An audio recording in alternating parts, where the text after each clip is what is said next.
वहीं बुलंदशहर में लगातार पुलिस अपराधियों पर कमरतोड़ कार्रवाई कर रही है। एक तरफ जहां एनकाउंटर हो रहे हैं तो वहीं दूसरी ओर अपराधियों की संपत्ति को भी कुर्क किया जा रहा है। बुलंदशहर के गुलावटी में 6 टॉप 10 माफियाओं की 1,28,91,000 की संपत्ति कुर्क की गई। अपराधियों ने गौ तस्करी कर करोड़ों की संपत्ति अर्जित की, जिसको अब पुलिस ने कुर्क कर दिया है। शासन द्वारा चलाए गए अभियान के तहत जो यहाँ अपराध से अर्जित संपत्ति है अपराधियों की, उनके खिलाफ 14 की कार्रवाई कराई जा रही है, सतत कार्रवाई कराई जा रही है।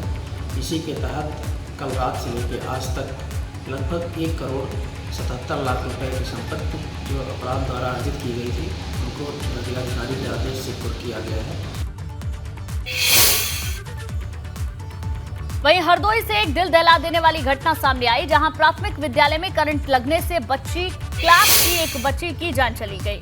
हादसा उस वक्त हुआ जब बच्ची स्कूल में लगे नल से पानी पीने गई, तभी सबमर्सिबल पंप में लगे जर्जर तारों से करंट लगा। पानी के नल में ये करंट उतर आया, जिसकी चपेट में आने से पानी पीने वाली बच्ची की मौत हो गई, जिसके बाद बीएसए एलडीए एसडीएम मौके पर पहुंचे और लापरवाही बरतने के मामले में स्कूल के प्रिंसिपल को निलंबित कर दिया।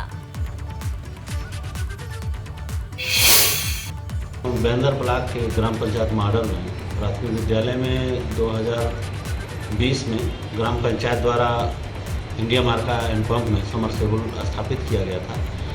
आज खंड शिक्षा अधिकारी की रिपोर्ट के अनुसार उसमें पता चला कि बच्चे मध्याह्न भोजन ग्रहण करने के पश्चात हैंडवाश कर रहे थे। कुछ बच्चे हैं वहाँ पे भी हैंडवाश कर रहे थे। उसी समय अचानक एक बच्ची को, कक्षा 1 की बच्ची को करंट लगने से एक्सपायर कर गई और उसमें प्रथम दृष्टया खंड शिक्षा अधिकारी की रिपोर्ट के आधार पर लापरवाही बरतने के आधार पर प्रधानाध्यापक को निलंबित कर दिया गया है। स्कूल में वहाँ पे जो लंच हुआ है, लंच में वो समरसेबल में पानी वहाँ नल में अंदर पीने गई थी। वहाँ पे वो तार कटा हुआ था, शॉर्ट था, एक्सपायर था और उसी को पता नहीं कैसे क्या हुआ, वो उसमें चपक गई वो और वहाँ से उसकी हालत एकदम ख़राब हो गई। यहाँ पे CHC बेंदर में उसकी दवा दे एक्सपायर। ये हमारे यहाँ स्कूल के जो मास्टर साहब है शिव कुमार वर्मा और वहाँ से और कोई मास्टर दवाया नहीं भी है। इधर प्रयागराज पहुंचे डिप्टी सीएम और सूबे के स्वास्थ्य मंत्री ब्रजेश पाठक ने कहा कि स्वास्थ्य विभाग में हुए तबादलों पर उनसे कुछ लोगों ने शिकायत की थी। तबादलों में शासन के दिशा निर्देशों का पालन नहीं हुआ है। शासन का दायित्व है नियम कानून के मुताबिक काम हो, जो नहीं हुआ है। मेरी जानकारी में विभिन्न लोगों ने बताया कि जो ट्रांसफर्स हुए हैं उनमें शासन के निर्देशों का अनुपालन नहीं हुआ है। उसी अनुक्रम में हमने उनसे जानकारी मांगी। उत्तर प्रदेश में स्वास्थ्य महकमे में हुए बड़े पैमाने पर तबादलों का मामला तूल पकड़ता हुआ दिखाई दे रहा है। सूबे के स्वास्थ्य मंत्री और डिप्टी सीएम ब्रजेश पाठक ने डॉक्टरों के ट्रांसफर से जुड़े मामले में जवाब तलब किया है।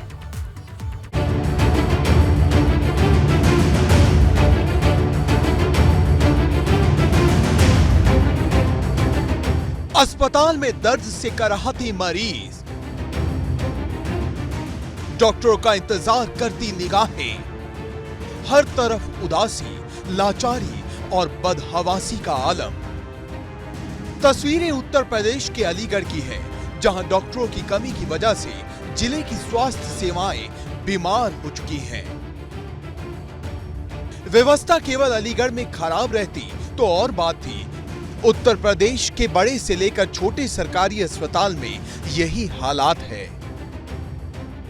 सीतापुर में अस्पताल इस कदर भर गया है कि मरीजों को बरामदे में रखना पड़ा। वहां भी जगह नहीं बची तो बीमार लोग जमीन पर लेटकर इलाज किए जाने का इंतजार करने लगे। सवाल है, जिन डॉक्टरों को इलाज करना है वो डॉक्टर आखिर है कहां? दरअसल उत्तर प्रदेश में स्वास्थ्य विभाग ने बड़ा उलटफेर किया।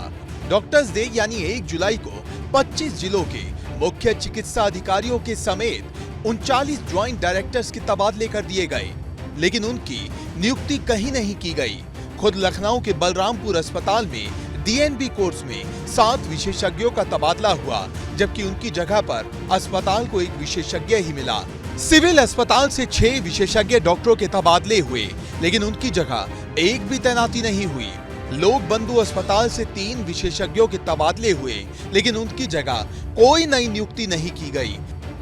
तो अलीगढ़ के जिला अस्पताल में आपातकालीन सेवाओं को भी इंटर्न और नर्सिंग स्टाफ की मदद से चलाया जा रहा है।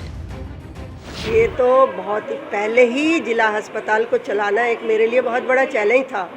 काफ़ी स्टाफ कम था, डॉक्टर्स भी कम थे, स्टाफ नर्सेज भी कम थे।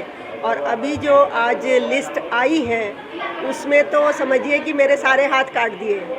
मेरे जितने डॉक्टर्स थे 7 डॉक्टर्स हमारे चले जा रहे हैं। 2 सीएमओ के यहाँ से हमें मिले हुए थे, ईएमओ जो कि इमरजेंसी ड्यूटी करते हैं, पोस्टमार्टम करते हैं, और 5 हमारे सीनियर डॉक्टर्स जो हैं चले गए हैं, जिसमें 2 एनेस्थेटिस्ट हैं, बेहोशी के दोनों डॉक्टर।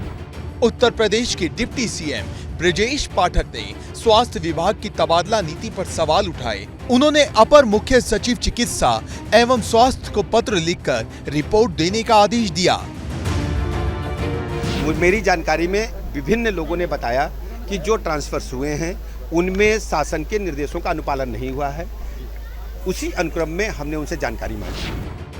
तबादले की इस पूरी प्रक्रिया पर इसलिए भी सवाल उठ रहे हैं क्योंकि एक एक कर जो ट्रांसफर लिस्ट सामने आई है उनमें कुछ नाम ऐसे भी हैं जो अब इस दुनिया में ही नहीं है। लिस्ट में ऐसे भी नाम हैं जिनका एक नहीं 2-2 जगह तबादला कर दिया गया। ऐसे में तबादले की लिस्ट एक तरफ जहां अव्यवस्था की पोल खोल रही है और ट्रांसफर प्रक्रिया की बड़ी गड़बड़ियों को उजागर कर रही है, तो अस्पतालों में डॉक्टरों की कमी मरीजों का हाल बेहाल कर रही है। ऐसे में डॉक्टरों का बड़े पैमाने पर ट्रांसफर करना और उनकी जगह पर किसी को तैनात न करना प्रदेश में स्वास्थ्य व्यवस्थाओं को चुनौती देता है। Bureau report, ABP Ganga.